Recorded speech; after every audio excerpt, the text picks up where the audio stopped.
College की canteen में चिंटू अपना सिर पकड़े बैठा था। उसके सामने एक मोटी सी किताब खुली पड़ी थी जिसका टाइटल था स्ट्रक्चरलिस्ट क्रिटिसिज्म। ये स्ट्रक उफ, ये क्या है? चिंटू बड़बड़ाया। तभी एक आवाज आई, क्या बात है चिंटू, बड़े परेशान लग रहे हो? ये प्रोफेसर ज्ञान थे। अरे प्रोफेसर, इस शब्द ने तो मेरे दिमाग का दही कर दिया है। प्रोफेसर ज्ञान मुस्कुराए। चिंता मत करो, इसे समझने के लिए तुम्हें किताब की नहीं, बस एक बॉलीवुड मसाला मूवी की जरूरत है। प्रोफेसर ज्ञान ने समझाया, देखो दुनिया के दो लेवल होते हैं। एक वो जो हमें दिखता है, जिसे हम सरफेस फिनोमेना कहते हैं, और दूसरा वो जो अदृश्य है, जो दिखने वाली चीजों को मतलब देता है, उसे हम स्ट्रक्चर कहते हैं। उन्होंने पास पड़ी एक मैगजीन की ओर इशारा किया। यहाँ देखो, शोले, डीडीएलजे, बाहुबली, ये सब अलग अलग फिल्में हैं, अलग अलग सरफेस फिनोमेना, लेकिन इन सब के पीछे का स्ट्रक्चर या फॉर्मूला एक ही है। एक हीरो, एक हीरोइन, एक विलेन और खूब सारा ड्रामा। तो मतलब ये फॉर्मूला ही सब कुछ है? चिंटू ने पूछा। बिल्कुल, प्रोफेसर बोले। एक महान विचारक फर्डिनेंड डी सॉसर ने इसे लांग और परॉल कहा है। फिल्म के सारे डायलॉग, गाने और सीन जो हम सुनते और देखते हैं वो परॉल है, लेकिन कहानी कहने के नियम, फिल्म की ग्रामर, वो लांग है। उदाहरण के लिए प्रोफेसर ज्ञान ने आगे कहा, अंग्रेजी में सही वाक्य संरचना है सब्जेक्ट जोड़, वर्ब जोड़, ऑब्जेक्ट। यह लांग है। जब कोई वक्ता कहता है मैं आम खाता हूं, तो यह परॉल है। वाक्य संरचना का नियम लांग है। वास्तविक बोला गया वाक्य परॉल व्यक्तिगत उपयोग है। चिंटू ने अपनी चाय का कप उठाया। प्रोफेसर, हम इसे चाय क्यों कहते हैं? प्रोफेसर ज्ञान हंसे। बहुत अच्छा सवाल है। सॉसर के अनुसार हर शब्द एक साइन संकेत है। इसके दो हिस्से होते हैं। चाय शब्द जो तुम बोल रहे हो वो सिग्निफायर संकेतक है, और तुम्हारे दिमाग में जो गर्म दूध वाली चाय की छवि बन रही है वो सिग्निफाइड संकेतित है। मजे की बात यह है कि इन दोनों के बीच का रिश्ता आर्बिट्रेरी, मनमाना है। अगर हम सब मिलकर इसे कैंडी कहने का फैसला कर लेते तो आज यह कैंडी होती। वाह, पर हम चीजों को समझते कैसे हैं? चिंटू की आंखें चमक रही थीं। उनके विरोधियों के जरिए, प्रोफेसर ने जवाब दिया।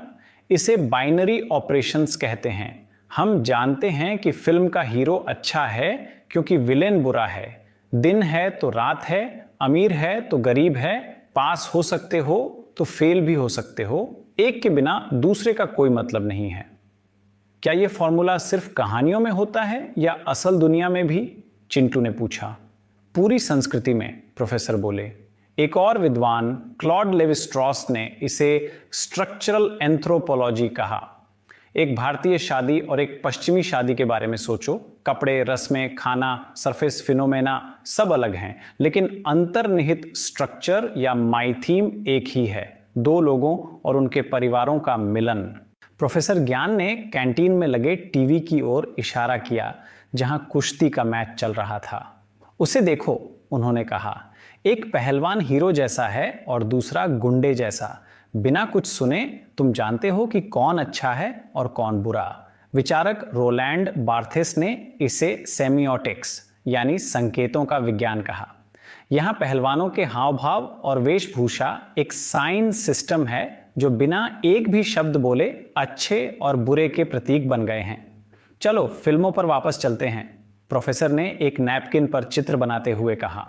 एक और विचारक ए.जे. ग्रीमास ने कहानी के पात्रों को एक्टेंट्स कहा। हर कहानी में एक सब्जेक्ट हीरो होता है जिसे एक ऑन ऑब्जेक्ट हीरोइन या खजाना चाहिए होता है।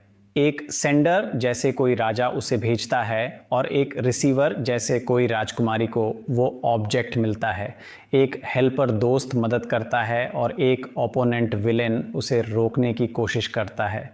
तो क्या कहानी की अपनी ग्रामर होती है? चिंटू ने पूछा। प्रोफेसर ने कहा, ज्वेतान टोडोरोव ने यही कहा था। उनके अनुसार पात्र नाउन संज्ञा की तरह होते हैं, उनके कार्य वर्ब क्रिया की तरह और उनके गुण एडजेक्टिव विशेषण की तरह होते हैं।